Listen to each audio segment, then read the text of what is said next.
여러분 이제 하나님께서 일을 하실 때 먼저는 분별이 굉장히 많이 필요하죠. 진짜 하나님의 뜻에만 투자를 해야지 뭐 아닌데 해서는 안 되죠. 분별하고 또 분별해야 합니다.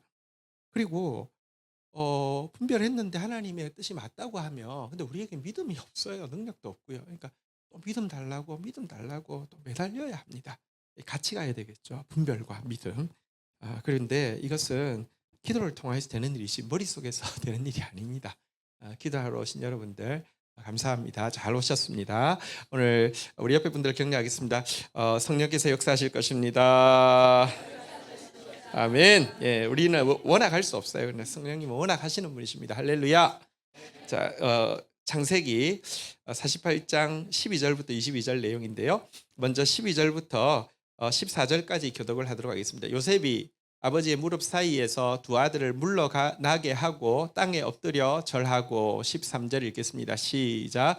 오른손으로는 에브라임을 이스라엘의 왼손을 향하게 하고 왼손으로는 므낫세를 이스라엘의 오른손을 향하게 하여 이끌어 그에게 가까이 나오게 하매 제가 그다음 절 있습니다.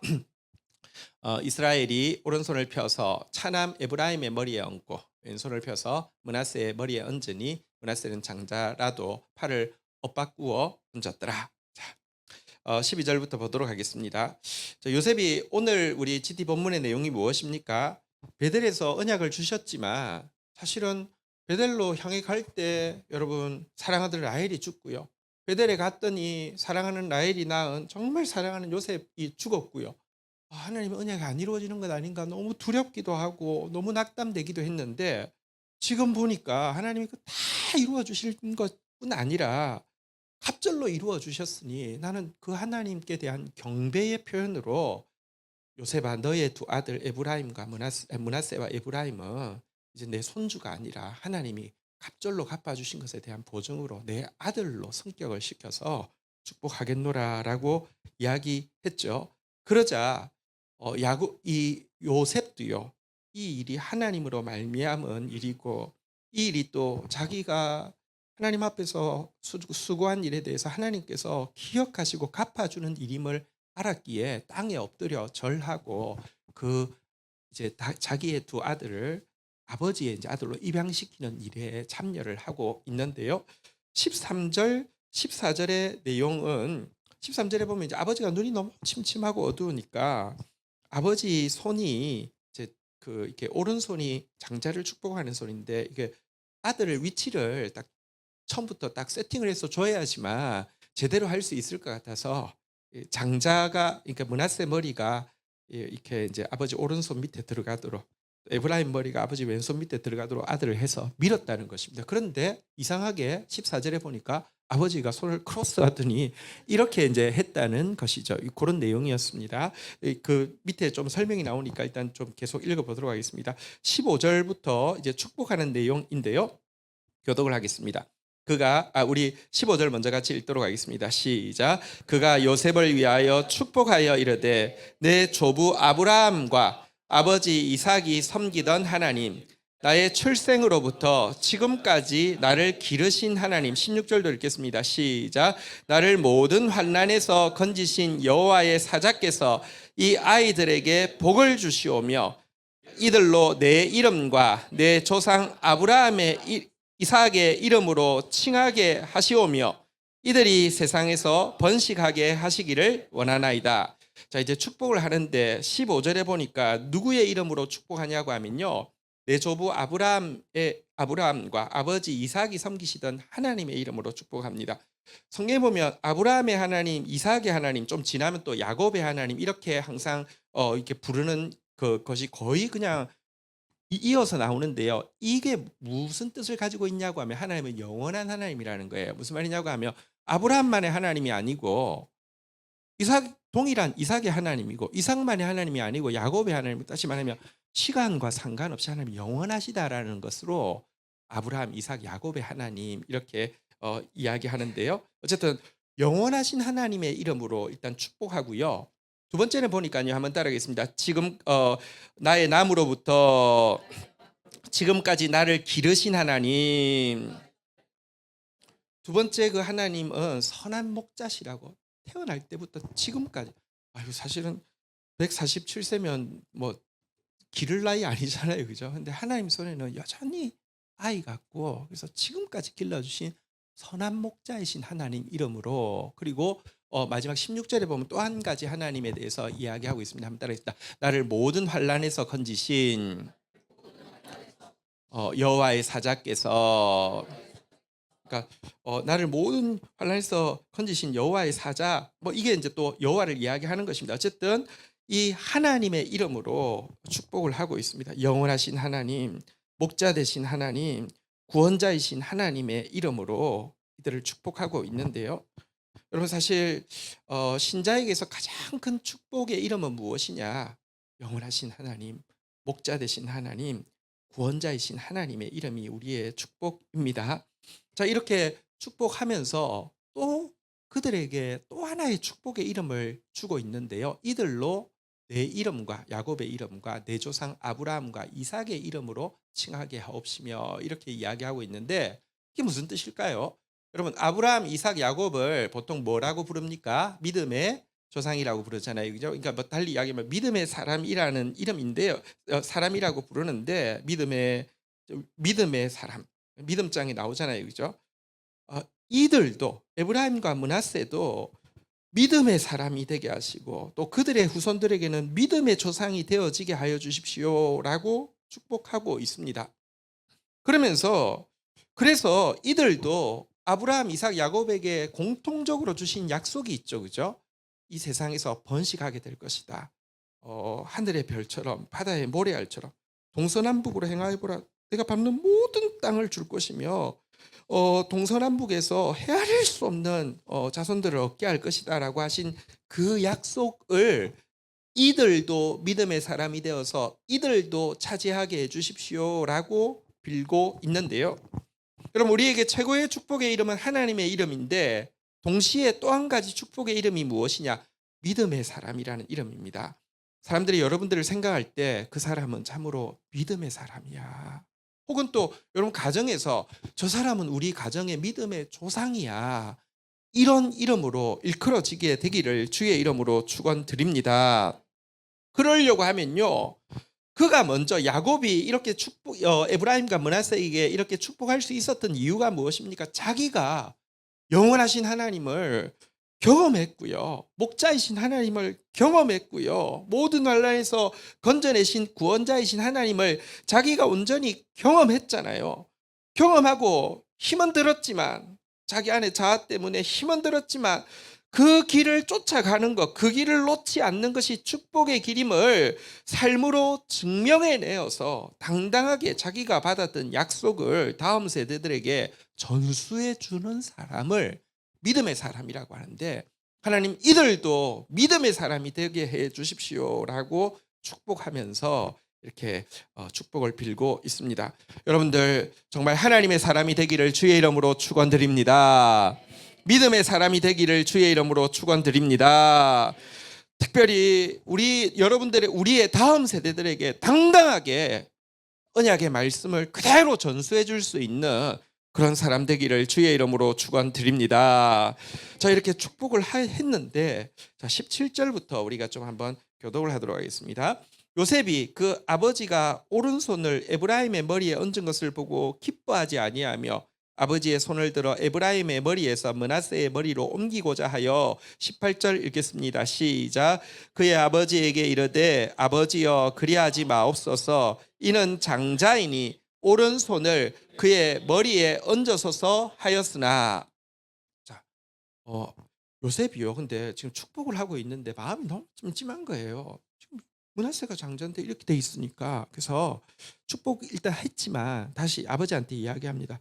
아버지 아마 저기 좀 잘 안 보이셔서 그런 것 같은데 이렇게 돼야 됩니다 하고 이렇게 손을 이렇게 하려고 했더니 지금 이렇게 했던 상황입니다. 여기 보면 분명히 요셉이 기뻐하지 않는다라고도 돼 있고요. 또 의사를 정확하게 말로도 표현하고 있음을 보게 됩니다. 물론 대단히 친절한 말로 했겠죠. 아버지 좀 심심하시죠 하면서 이렇게 뭐 했겠죠. 화를 낸 것은 분명히 아니겠죠. 근데 어쨌든 이렇게 바로 잡고자 했는데 여기에 대해서요. 19절부터 우리 20절까지 교독하겠습니다.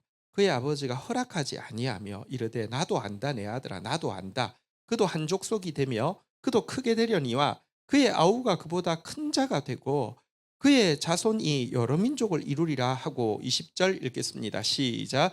그날에 그들에게 축복하여 이르되 이스라엘이 너로 말미암아 축복하기를 하나님이 내게 에브라임 같고 므낫세 같게 하시리라 하며 에브라임을 므낫세보다 앞세웠더라. 자, 그런데 여러분, 이 야곱이요, 나도 안다 내 아들아 나도 안다 이렇게 이야기하면서요 허락하지 않았습니다.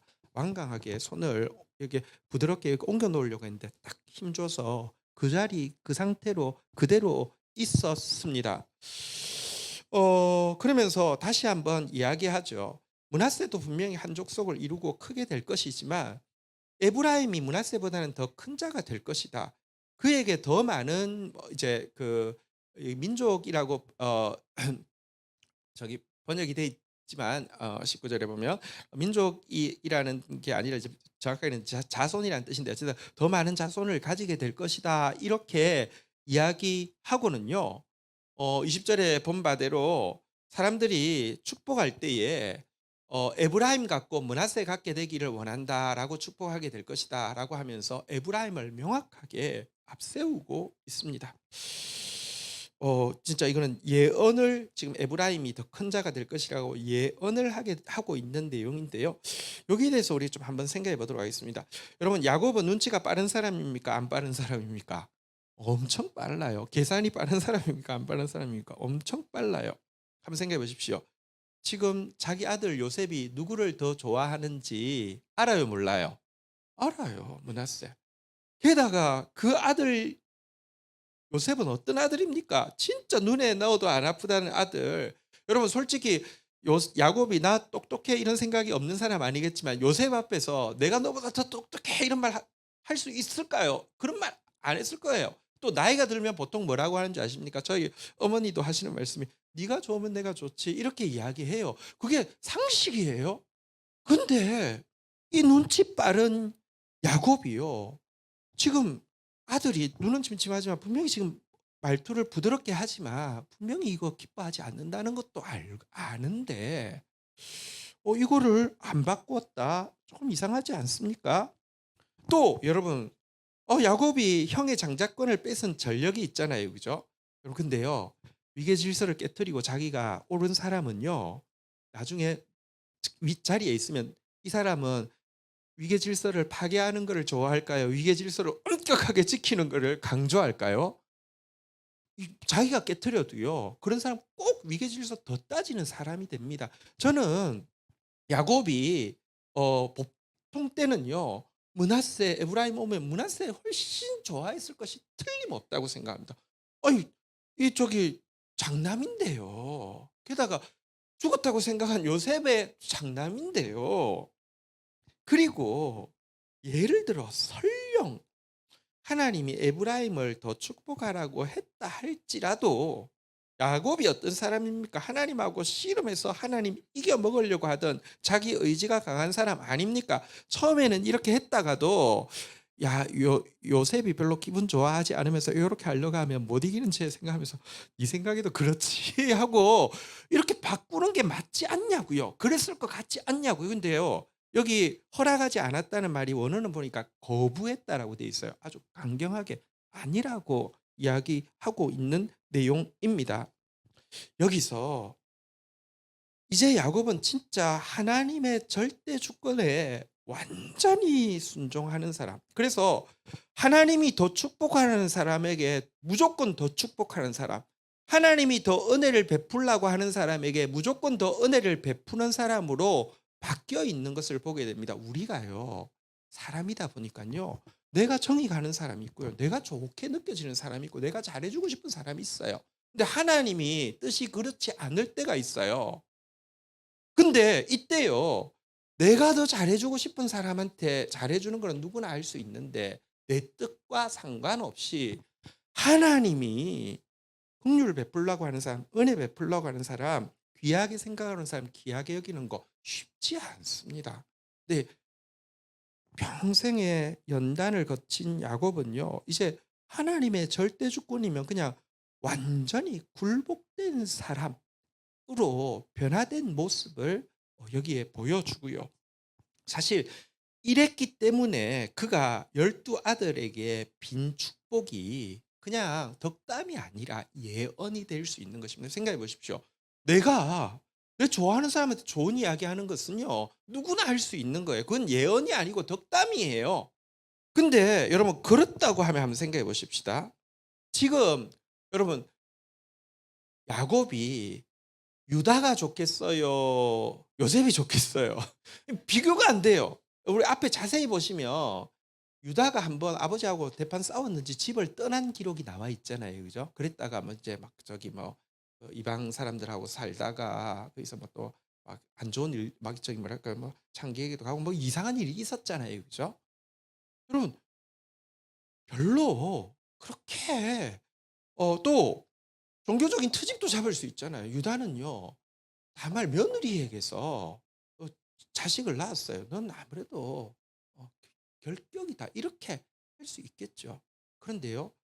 이제 49장 지나 48장 지나고 49장 나오는데 49 장에 보면 12 아들에게 예언하고 있는데 여기 보면 유다에게 영적 장자권을 예언하고 그를 통하여서 메시아가를 보내실 하나님의 계획에 대해서 예언하고 있는데 만약 그가 그의 선호, 불호를 가지고 했다고 하면 몰빵해서 요셉 주지 유다한테 하지 않아요. 근데 하나님은 여러분 아무리 귀하다고 해서 한 사람 통해서 일하지 않아요. 그리고 하나님의 기준에서는 요셉도 귀하지만 하나님은 그렇게 만들었기 때문에 귀한 것이고 유다가 화평을 위해서 일한 유다에 대해서 하나님께서 더 크게 여기신 것을 우리 기억해야 합니다. 어쨌거나 여러분 정말 이제부터 요새 야곱이 하는 말은 자기 말이 아니라 하나님의 말이 되어 버린 것이에요.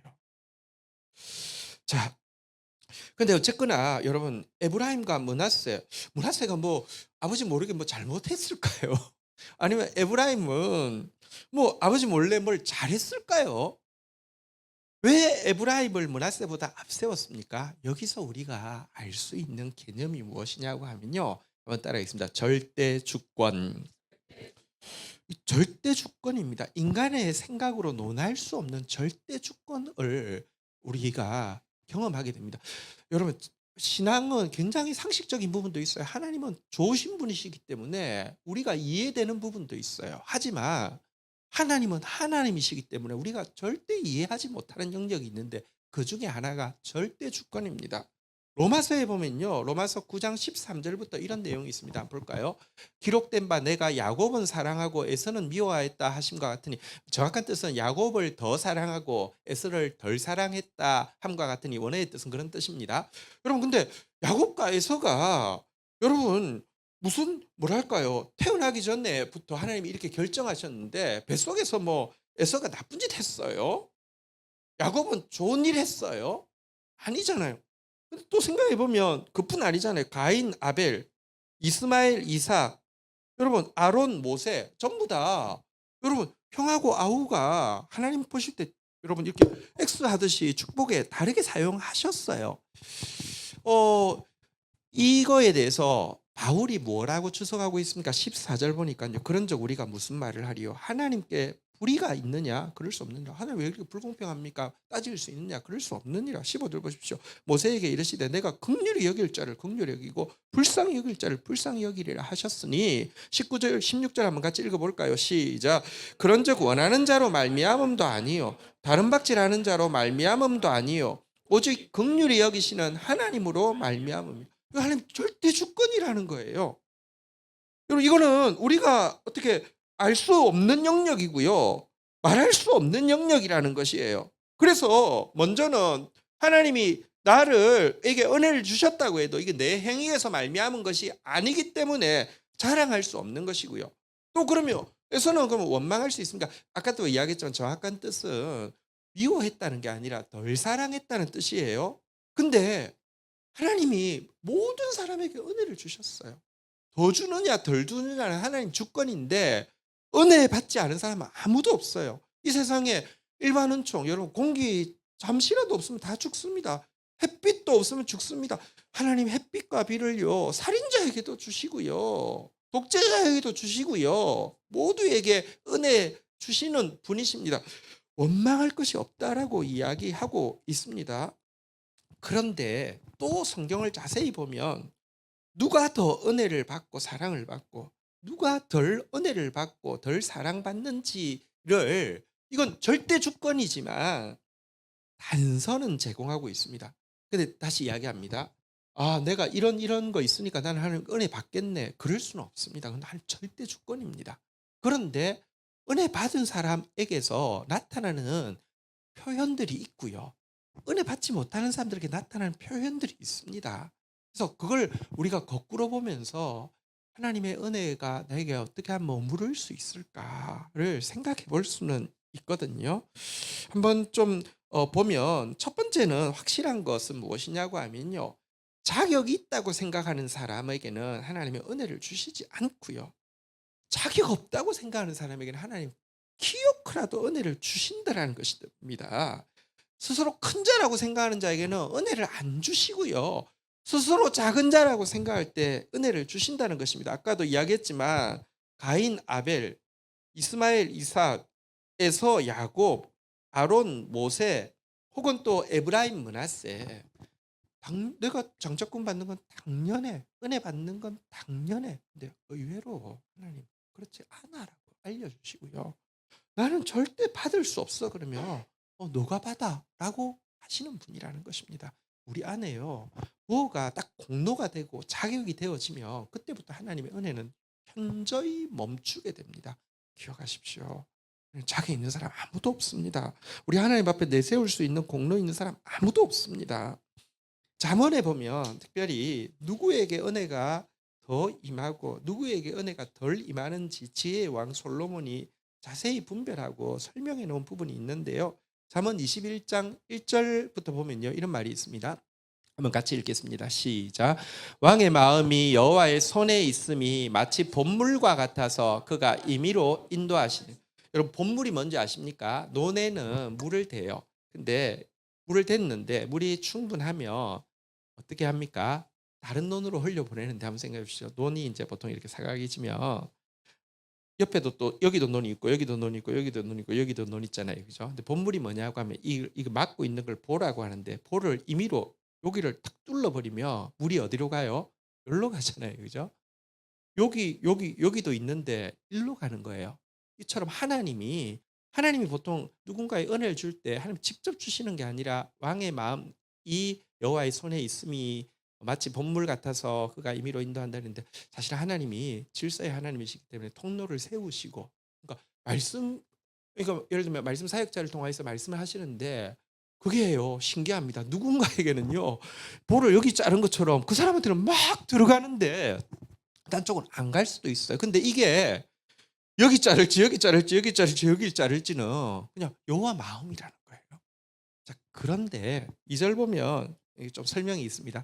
사람 행위가 자기 보기에는 모두 정직하여도 여호와의 마음을 감찰하시네.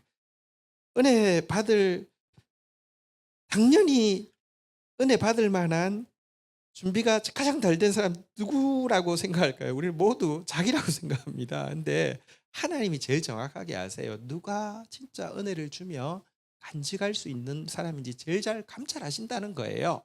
3절 한번 볼까요? 같이 한번 읽어보도록 하겠습니다. 시작. 공의와 정의를 행하는 것은 제사를 드리는 것보다 여호와께서 기쁘게 여기시는.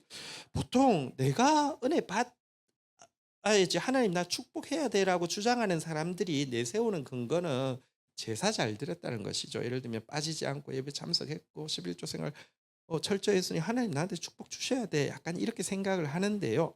물론 이런 신앙적인 외형도 중요하지만 이 신앙적인 외형만으로 하나님 만족시킬 수 있을 거라고 생각하면 안 됩니다. 하나님 진짜 기뻐하시는 것은 예배당에서 행하는 제사라는 예배 의식이 아니라 삶의 현장에서 행하는 공의와 정의다.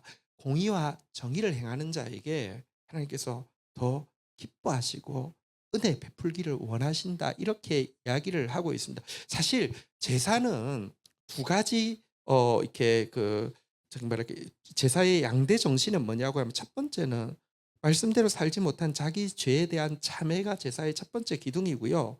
두 번째는 죄악에 매여 있던 자기를 풀어주신 하나님에 대한 감사가 제사의 두 번째 기둥입니다. 참회와 감사입니다. 그러면 제사를 바르게 드리면요, 자연스럽게 공의의 말씀에 가까이 가게 돼 있고요. 그래서 공의, 또 제사를 바르게 드리면요, 자기처럼 매여 있는 다른 사람들을 긍휼히 여기고 그들을 자유케 하고자 하는 마음이 생겨, 그걸 정의라고 해요. 그래서 사실은 공의와 정의를 행하는 거 하나님 기뻐하시고, 하나님 기뻐하시니까 은혜가 자연스럽게 흐른다, 이런 내용입니다. 그러나 이제 4절부터 보면 네 가지 하나님의 은혜가 잘 갈 수 없는 사람, 다시 말하면 보의 물이 절대로 이 방향으로는 가려고 하다가도 막아버리는 사람이 있다라고 네 가지를 이야기하고 있는데요. 자, 한번 첫 번째 한번 4절 한번 읽어볼까요? 시작. 눈이 높은 것과 마음이 교만한 것은 악인이 형통한 것은 다 죄니라. 여기 보니까요, 한번 따르겠습니다. 눈이 높은 것, 이 말은 높은 자리에 올라가기를 원하고 모든 사람이 자기를 우러러 보기 원하는 마음을 이야기합니다. 흔히 교만이라고 이야기하죠. 두 번째, 마음이 교만한 것인데 이건 약간 번역의 문제입니다. 여기 교만이라고 번역한 단어는 라합인데 넓다라는 뜻인데, 그러니까 마음이 아무리 채워도 채워지지 않는 것을 이야기합니다. 그래서 탐욕을 이야기합니다. 교만한 사람, 탐욕을 많이 가진 사람, 하나님은 그 사람에게 절대 은혜를 흘려보내지 않는다는 말입니다. 세상에서는요, 교만한 사람, 탐욕이 많은 사람이 형통해요. 잘 돼요. 그리고 사람들도, 신자들도 잘 된 거 보면서 하나님 저 사람에게 은혜 주셨나 보다라고 착각해요. 아닙니다. 하나님은 이런 거 형통을 죄라고 도리어 지적하고 있습니다. 여러분, 절대 눈이 높은 사람, 마음에 탐욕 가득한 사람 되지 않기를 부탁드립니다. 자, 그 다음 절 5절 한번 볼까요? 같이 한번 읽겠습니다. 시작. 부지런한 자의 경영은 풍부함에 이를 것이나 조급한 자는 궁핍함에 따름이라. 여기 보면 절대로 은혜가 임하지 않을 사람이 있습니다. 누구입니까? 조급한 자입니다. 불안해서 가만히 있질 못하고요, 계속해서 말을 바꾸어 타는 것입니다. 하나님이 말씀을 주셔도요, 조급한 사람은요, 여러분 어떤 말씀 받았는데 그 지그시 기다리질 못해요. 그러니까 자꾸 말을 바꿔 타는 방법으로 말씀을 자꾸 바꿔 타요. 이 말 들으니까 될 거고 이 말 들으니까 그러면 안 된다는 것입니다. 여러분, 조급해서 말 바꿔 타는 것은 결과를 빨리 얻고 싶어서 하는데, 여러분 조급증은 사단의 가장 특징적인 성품이고요, 인내는 하나님의 가장 특징적인 성품입니다. 조급한 자에게는 은혜가 임하려고 해도 지금 이제 뚫으려고 하는데 벌써 말 바꿨어요. 그러면 못 임해요. 대신에 여기 보니까 부지런한 자의 경영이라고 되어 있는데, 이것도 아쉽지만 번역상의 문제입니다. 여기 부지런한 단어는 하루츠라는 단어인데, 이가 날카로운 타작기게 할 때 그 단어입니다. 판결, 점검이라고도 번역되는 단어인데요. 무슨 말이냐고 하면, 이가 날카로운 타작기계처럼 분별력이 있어서 정말 정금과 같은 것을 분별하고 판결하고 그것 붙잡는 사람. 그래서 다시 말하면 진짜 옳지 않은 것은 날카롭게 끊어버리고 변하지 않는 정금 같은 가치는 붙잡는 사람에게는 하나님이 은혜를 주시지만, 어쨌든 조급한 자에게는 은혜가 임하지 않는다는 것입니다. 여러분, 절대 조급한 자 되지 않기를 주의 이름으로 축원드립니다. 또 하나님께서 부족하지만 우리가 상당히 긴 시간을 눈앞에 증거가 보이지 않아도 여기 남아 있게 하셨어요. 그것도 하나님이 하셨지 우리가 한 거 아니에요. 하나님께서 긍휼히 여기시고 주님께서 은혜로 갚아주시기를 축복합니다. 그 다음 절 한번 볼까요? 세 번째 나옵니다. 같이 한번 읽겠습니다. 시작. 속이는 말로 재물을 모으는 것은 죽음을 구하는 것이라 곧 불려다니는 안개니라. 세 번째는요, 속이는 말을 하는 사람이죠. 사실 이건 연결되어 있어요. 교만과 탐욕이 많은 사람은 조급하게 돼 있고, 조급한 사람은 거짓말하게 돼 있고요. 그런데 이거 사실은 자기를 소멸하는, 이렇게 그러니까 죽음을 구하는 것이나 마찬가지다, 이렇게 이야기를 하고 있습니다. 마지막 7절 한번 보도록 하겠습니다. 같이 읽겠습니다. 시작. 악인의 강포는 자기를 소멸하나니 이는 정의를 행하기 싫어합니다. 마지막 부류는요, 한번 따라하겠습니다. 강포한 자. 여러분, 저기 속이는 자, 강포한 자, 강포는 폭력이죠. 생각해 보십시오. 교만하고 탐욕이 많으면 조급해지고, 조급하면 자꾸 거짓말하게 되고요. 거짓말하는 사람은요, 꼭 폭력을 쓰게 됩니다. 언어 폭력이든지 진짜 행동 폭력이든지 표정 폭력이든지 폭력을 쓰게 되는데요. 이렇게 하면 보통은 사람들이 못 건드리죠. 저 그냥 갈지 마. 그냥. 근데요. 하나님은 그런 사람은 자기를 소멸하고 있다라고 이야기를 합니다. 막 경노하고 이러면 자기 소멸이라고 이야기합니다. 그리고 이들이 다시 네 가지 나왔죠. 교만과 탐욕, 조급함, 그리고 속임, 폭력. 이거는요. 정의가 싫기 때문이라고. 공의와 정의가 싫기 때문이라고 하는데 공의와 정의가 싫은 사람에게 하나님은 어떻게 은혜를 주겠습니까? 어쨌든 여러분 우리 하나님의 절대 주권 앞에서 겸손하시고요. 정의와 공의의 사람 되게 해달라고 하나님 앞에 서시고요. 특별히 하나님께서 은혜를 본물을 절대 흘려 보낼 수 없는 사람, 딱 특정된 네 사람 절대 되지 않기를 주의 이름으로 간곡히 부탁드립니다. 우리 안에 높은 눈, 탐욕의 마음, 우리 안에 조급함, 우리 안에 거짓됨, 우리 안에 이 강포함들 하나님 앞에서 오늘도 끊어내기를 바랍니다. 자, 마지막 21절 22절 보고 마치도록 하겠습니다. 이스라엘이 요셉에게 또 이르되 나는 죽으나 하나님이 너희와 함께 계시사 너희를 인도하여 너희의 조상의 땅으로 돌아가게 하시려니와 22절 같이 읽겠습니다. 시작. 내가 내게 내 형제보다 세겜 땅을 더 주었나니 이는 내가 내 칼과 활로 아모리 족속에게서 빼앗은 것이니라. 자, 나는 죽지만 너희들은 그 땅에 반드시 들어갈 것이다 라고 에브라임과 므낫세를 축복하고 있습니다.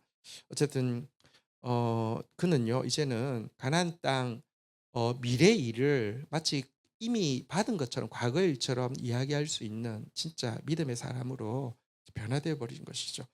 여러분 영원에 잇닿는 사람이 되고 나면요 미래와 과거가 아무 상관이 없습니다. 그건 이미 동일한 것입니다. 어쨌든 그렇게 고백을 하면서 마지막 22절이 좀 특별한데요.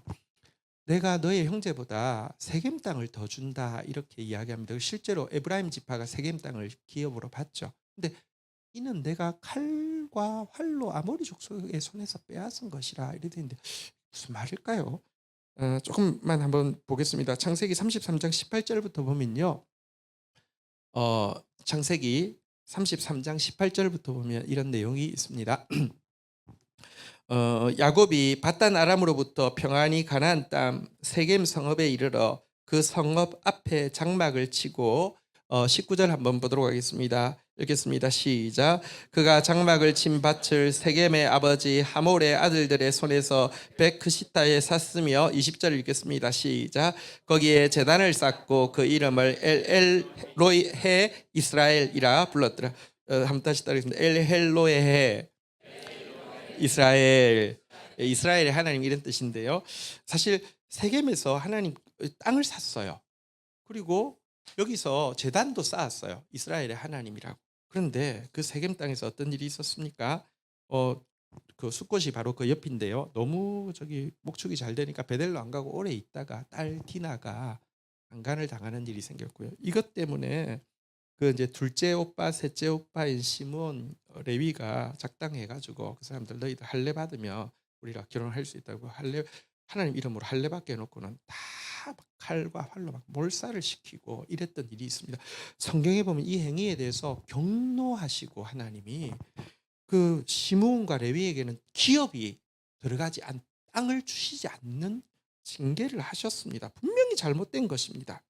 그런데 여러분 오랜 시간이 지나서 여러분 나중에 여러분 이제 이 400년이 훨씬 더 지나서 그들의 죄에 대해서 속죄가 끝난 이후에는 어쨌건 하나님 앞에서 하나님께서 주셨던 땅 하나님 앞에서 엘 엘로헤 이스라엘 이스라엘의 하나님이라고 고백했던 그 땅을 너희에게 이렇게 다시 주신다 이렇게 이야기되어 있는데요. 보십시오. 가끔 우리가 뭐랄까요? 정말 하나님의 그 약속 안에 있어도 너무 부끄러운 일을 할 때가 있어요. 하나님은 절대 두둔하지 않습니다. 이것에 대해서 철저히 갚으시지만 갚으시고 나서는요. 죄의 물이 빠지고 나서는요. 워낙 주셨던 약속 잊지 않으시고요. 돌려주시는 하나님이십니다. 하나님은 그래서 진짜 얼마나 철저하신 분이신지 얼마나 언약에 민감하신 분이신지 우리에게 보여줍니다. 우리 그 하나님이 여러분들을 축복하기 원하십니다. 할렐루야. 우리 함께 찬양하면서 시간이 좀 지났지만 또 우리 함께 하나님 앞에 나아가서 찬양하고 기도하는 시간 가지도록 하겠습니다.